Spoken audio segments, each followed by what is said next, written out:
and Rob. And you're watching Thinking Out Loud. Today we have a special guest, Justin. How you doing? So we wanted to bring Justin on because I think he's a good example of a rags to riches story. You know, I've known Justin personally for how long? A long time, quite a few years. It's before I was 16. Yeah, you were 16. Yeah. Wow. 23 now. Yeah, that's 7 years. Wow. Okay. So we've experienced life with each other. Our kids play together. Both of my daughters are 5 years old, and I watched him grow, as the cliche is, from a boy to a man. Right. When I met him, the guy was making $4 an hour. Now the guy has 70 grand in his bank account on any given day. Wow, that's a big jump. You know. So, we can talk about the time that, that you came from working up to where you are now. So what kind of difficulties did you face? Well, at that time I was young. I was 16 years old. All you think about is partying. All you think about hanging out with friends. Partying. It was difficult. Staying on track is the most difficult thing. I think staying consistent is very, very difficult, especially if you're young. 17, 18, it's difficult. Very, very difficult. How do you, when we talk about this, I think the issue with a lot of young people are finances, right? Even with guys and ladies that are older, they don't manage their money right. They might run into some money, then they blow it on nonsense. Talk to me about how you manage that. What do you do? Have you ever been an irresponsible spender? Oh, of course. Of course. I mean, you're talking about go to a club, and like my favorite saying when going to the club is like, yo, I got $200. This is in your head. I got $200. I ain't spending no more than $200. Next thing you know, the bottle comes. Y'all finish the bottle. Then y'all order another bottle, and then $200 is gone plus the hookah. So then you're like, oh, dang, all right, you know what? And you're lit at this point. And when you lit, you ever seen that meme where they go, oh, how much is it for gum?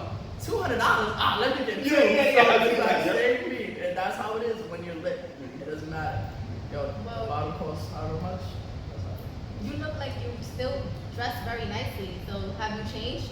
Oh, of course. I mean, dressing like the way I do now is completely different from the way. If I could show you a picture of how I looked before, you would not even believe that it's me. So now you know how to shop better, how to be more responsible with shopping. That's good.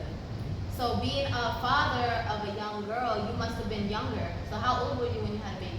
I had her, I was about 15 going on 16. 15 going on 16. So you didn't really know anything about sacrifice and saving money and building credit and your future and stuff. So tell us some of the times that you had, faced struggling with transitioning. Mm-hmm. Well, I was fortunate enough to meet, Malik at a young age. I was before him. I didn't know. I didn't have a clue. And then when I found out that my baby mom was pregnant, I was terrified. I mean, I played for Grand Street, which is a D1 baseball school, and that was the only thing on my mind was to play, to get to college, and to play. I ended up getting injured. I had a full scholarship. We talked about this full scholarship to go to Maryland, and I was at a college showcase game. I got hurt. They took the scholarship away because my grades were not high. I did the minimum to play. That was my goal. Just do the minimum to play. That must have been very, very upsetting to let go of your passion like that. But have you since recovered, and were you able to get back into your passion? Yeah. I mean, of course, when you go through struggles like that, it's hard to come back from it. Because I played baseball since I was 4. So to lose that, very difficult. But now, I mean, my passion is, I want to get into investing. I want to get into saving. So it's more of a hobby now. Yeah, it's more of a hobby. So, okay. So are you able to, it was always baseball? Yeah, I got and before. You play now? Yeah, I play softball. So now you play softball. Yeah. So sports is like, your hobby is kind of like an outlet. Yeah. That's good. It's kind of like my getaway, Right. So now your passion is investing. Investing. Mm-hmm. Okay, which is very smart. He's a smart guy. Yep. So so with investing and in more into your personal life, were there times where you had a financial burden because you were learning how to spend correctly? Of course, I mean, there was times where we would spend money and then look at a bill and be like, shit. Who's gonna pay this Who's bill? gonna pay the bill? You know, like, Yeah. yo, we just spent like $200 and then we gotta pay the light bill. You know, at that time, I was 17 years old. I had car, rent, light bill. Food is the most expensive because that goes like this. Especially eating out. Yeah, eating out. Were you guys cooking? I like to cook. So He's actually we came to the house, what was it, 2-3 months ago, or whatever. Yeah. And we just hung out for the day and whatever. And he, what did you cook me? I don't know, whatever. It was good though. Was it good? It was, yeah. Since he does cook, what's your relationship status? I'm single. Girls, ladies, he's single and cooks. Uh-oh. All right, that's just a sidebar. He's turning around today. That's a sidebar. Okay. But yeah, so getting back to it, learning that you're learning that you're not living for yourself anymore. You're a young father. Now you have to learn to sacrifice. So tell us about some of the times you sacrificed. Oh man, plenty of times. There was times where we didn't have food on the table. I didn't have food, no money to provide for my daughter and my girl at the time. And there was times where I would give them my food. I would literally take the food that I had and give it to them. I wouldn't eat. She would ask me, "Oh, are you okay? Like you can eat too. Like there's enough." But in my mind, I knew there wasn't enough. Like I'm looking at the food, and it's not enough to feed me and the baby and her. So I would give it to them. I would sacrifice that for them. That's a very wonderful act of love where you're selfless and you're giving your food and your mouth is watery. It looks like you've gained weight since then. A little bit. But thank you for sharing that with us. I think a lot of people, they face that, and then, there's always the person that's like, you eat and you're like, I'm not. So, but, that's deep, so there were other times where you couldn't. What about Pampers and stuff like that? Of course. Pampers. There was a lot of times where I would call Malik and I would be like, hey, I don't got no money to, get some type of stuff. And, he'll always figure it out.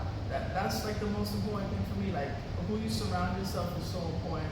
Who you taking advice from, the people that you associate with is very important. If you want to get anywhere in life. I think that needs to be like reiterated again. The people you surround yourself with is so important. I just think that's something that we need to say twice. So with that being said, the way that you dress, what I was gonna say, are you metrosexual? Like you're like very good on hygiene and Yes. all that Yes. stuff? We went to get a haircut yesterday. Let me answer this question, all right? We went to get a haircut yesterday. Before we went to get a haircut, where did we go? His eyebrow lady. Oh wow. Well, Yeah. He smells good. Yeah, oh yeah, no, that fragrance, that's the one right there. If I was looking for my next ex, That's that'd be the the one. fragrance. What's the two? Well, They don't even have to be. Some of them are just like some like unknown type of thing. Mhm. Like I like diesel, and people laugh at me for a man. the older The diesel? diesel, the silver container one. It's Yeah, it has the white red and it has label? red. Oh, you I like that love one? that smell. Does something to me. Like Oh. when I smell that, it just I don't know. Like I like it's like that Axe commercial. I Yeah, like you're gonna go to that. Macy's after that. Smell is important. It's tied to experiences in life. It's tied to emotions. It's tied to moods. You could smell. That's why you light a candle in your house. You smell it, or people still use incense. Yep. Whatever the case, or spray it out. Whatever the house, spray it down. Or even when you mop your floor, and you come back and it's like, my house is clean. Or those outlets that you plug in the wall. Mhm. You like that stuff? Yeah, very important. Yeah, I get candles from Bath and Body Works. Yep. You look like you still iron your shirt. I do. I do. I like to iron my stuff. Can't look wrinkly. No, he has it together all the time. He does. First I don't impression. iron. I just fold my stuff and Good for you. it's not wrinkled though. No, yeah, well, you did it right. If I Would you like if your girl stuff was wrinkled? Would you be like, you can't leave the house like that, or that's on you? I'm not. I would tell her like, listen, there's a little wrinkle. I'm not gonna have a look at that. Like, can we iron it? Iron it a little bit. I'm not gonna say it looks terrible. I'm gonna say, hey, can we just iron your shirt? Speaking about that, since he's talking so sweet, I feel like that's how a person would speak to their partner. somebody brought to my attention hygiene, right? They were like, how would you tell your girl that her vagina stinks? Oh, I had that before. And I don't want the traditional answer that people be like, oh, I'm gonna tell her it stinks. No, that's not what Because you people don't. You can't do that. You talk to they don't really do that. Or your penis stinks. No. They don't really do that. So how would you do it, and then we'll take turns and see how would you do it? Alright, what I do it is, I would actually take her out on a date. Like I would like take her, like I'll take her out to eat, and then I'll bring it up. I'll say, hey, I think there's something we need to talk about. It's nothing bad. I don't want you to feel bad about it, but it's just something that I feel like you would want to know, and I feel like I'm holding it from you, and I want to tell you. So I would tell her. I'll say, hey, I would sit down because I did my little bit of research about the vagina and the pH levels and all that. So sometimes her pH level might be a little bit high, so I would bring that to her attention. I'll be like, hey, I feel like sometimes your pH level probably is a little bit high, and you should go check it out. I would take you if you need me to take you, and I'll let her know that way.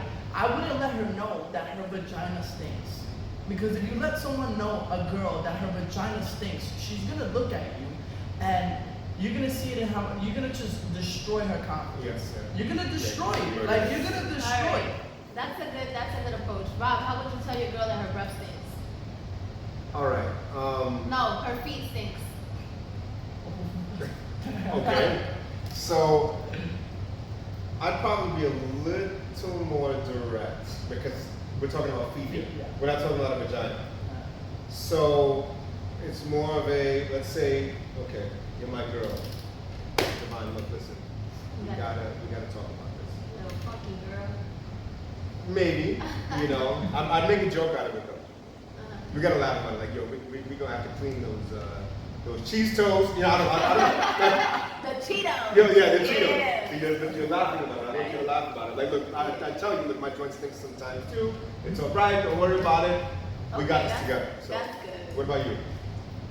That's good. Brett, how would you do it for a Brett? If we just started dating and it was a female, I would tell her I would be like, what kind of pH balance products, what kind of hygiene products do you use? Let me put you on.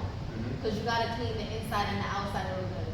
Oh, that's pretty good. And then, I would tell her I would join in on her with the shower, and I would let her know I would tell her how the body works, and just cause it comes, just cause you took a bath doesn't mean you're edible. That's fair. That's fair. Okay, yeah. Want to be eaten? Let's be fair. Because you're not playing fair, girl. Exactly. What if it's a man? If it's a man, I'll be like, espérate, papi. Let me clean you real quick. I just tell him, pull it back, clean it right there, everything. Pull it back. You talking about a hoodie? What if there's a hoodie? If there's not a hoodie, you still pull it back a little bit. I'm cleaning everything. I think if it's not a hoodie, there's no. I'm picking up the balls. It's not, then you probably have an infection. He probably has an infection. I'll let him know. I've done that in the past, and I'm like, I think you have an infection. I hear you. That's fair. Just smell it, or you can taste it if it went there. If it went there, exactly. So I guess I want to ask you a little bit of a personal question, and it's about co-parenting. All right, I want to understand because there are a lot of people who go through it. I think it's done more incorrectly than correctly, because at the end of the day, let's say Divine is the mother of my kids, it didn't work out, that's still the mother of my kids. All right. We had a discussion today about what you did for your baby mom. Yeah. And I love it. I remember you asking me, should I do this? Yeah. And yes, the answer is yes, because that's the mother of your kids. So talk to me about how you co-parent. Well, co-parenting, let's just say it right now, co-parenting was never great. It's just like with anything in life. If you expect to be great at anything in life, you're gonna fail. So in the beginning, co-parenting was crazy. Like I was so used to being involved with my daughter every day in and day out. I would take her to school, pick her up from school. So I was involved like 100%. So when I'm involved 100%. Hang on, do that again, edit that out. Say it from the beginning. Okay, so co-parenting is not, you're not gonna get it right away. It's It's not just something that's just gonna happen. It's not. You're not gonna be great at it right away. Because I remember in the beginning, oh man, going from being there with my daughter every day, taking her to school, picking her up, you know, being able to see her wake up in the morning every single day, you know, and then to not, in a blink of an eye, like I wake up today and I'm there, and then tomorrow I'm not there. Like it's like a 50-50 thing. That's kind of difficult for, you know, someone to take in that's there every day. It's like you have to adapt to it. And not only do you have to adapt to that, you have to adapt to the mother and being able to communicate. So communication is very important when it comes down to co-parenting. In the beginning, I was not a good communicator because I was still angry about what happened. I'm like, yo, like, I was letting my emotions get to me. And at that point, it's just like, there's no communication when you let your emotions get to you. I feel like a lot of people struggle when it comes to that. Still, you know, still even like 3-4 years into co-parenting, people struggle. And you gotta realize, depending on how long you were with your significant other, they know exactly what to do and exactly what to say to get you upset. Yes, yeah. Exactly. All the buttons to press. All the buttons, they know. They know exactly what to say. That's something I had to work on myself. Trigger. Yeah, because she would say stuff to me and I would get aggravated. Like one thing, you know, I'll say it, you know, I don't care. One thing she used to say to me all the time was like, because there was a time where she was keeping Annalise away from me. And she was in a relationship with a guy. And she was like, oh, that's why he's here more than you. Like, he's being there. That shit pissed me off. I went off. Of course. Because it's just like, how could you say that? Like, you know, like, you take offense to that when you know that you're a good dad.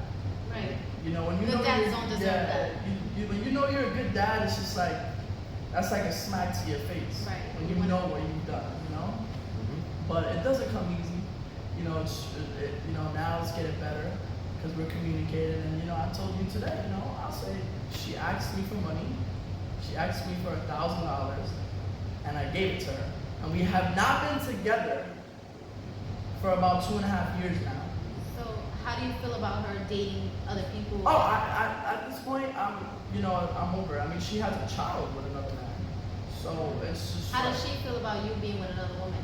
oh, I don't think it bothers her. I think it does, but you know, women are more like, they won't tell you, like, yo, it bothers me that you're dating this girl. Because when I was dating Priscilla, it bothered her. Should you bring Priscilla around your daughter? Yeah, I did. And Okay. it bothered her. She would be like, oh, who are you gonna be with? I'm gonna be with Priscilla. Oh, well, okay, well, make sure she's not cursing. Make sure she's not doing this. So that's how I know. Little things like that. Yeah. Okay. That's how I know. So there is a chance, people, for you to see that, you know, co-parenting can be successful. Justin is a great example. And we're gonna wrap this up. Yep, we are. Justin, thanks for coming through, my brother. Thank you for Appreciate you. joining us. Absolutely. Appreciate you. Alrighty. Alright guys, see you later. See you later.